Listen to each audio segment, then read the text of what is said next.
je KSA kayan su na bida nan samu. Assalamu alaikum wa rahmatullahi ta'ala wa barakatuh. Jama'a kwastomominmu ina muku fatan alkhairi, barka da wannan lokaci.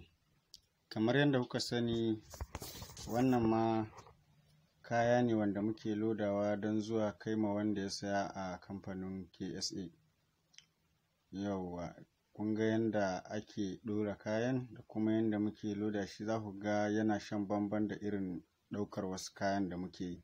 So wannan ba wai nesa za a kai shi ba, a cikin Kano ne wani gida da aka saya shi ne za mu kai wannan kaya.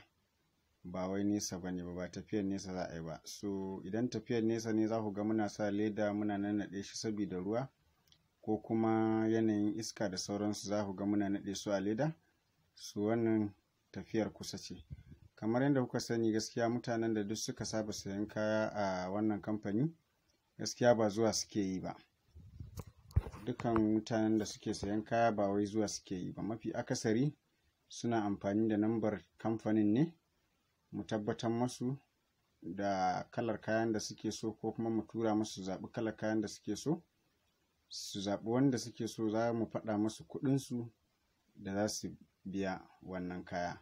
So haka muke yi. So za mu kai maka kayan nan zuwa inda kake. Idan kana da bukata, ba wai sai ka yi wahalar biyan kuɗin abin hawa, kashe transport, abin da za ka ci da waye da sauransu, duk in kai lissafi za ka ga duka dai in ma ka zo ɗin ma dai still dai abin da za ka zaɓa ɗin ma kana gidan an turo ma za ka iya zaɓarsa. So hakan ya fi amfani. Kuma diba da yanayin hanya, mutane suna jin tsoron zuwa wani gari wanda yake nisa tsakaninsu da inda suke su sayi kaya. So yanzu sai suke jin daɗin wannan kamfani namu sosai da sosai. KSA zan je in yi sayayya, kalle suke da zabge farashi, ko da sayin guda ko sari, na yo kira masoya na daga tashi mu je mu kwashe farashi.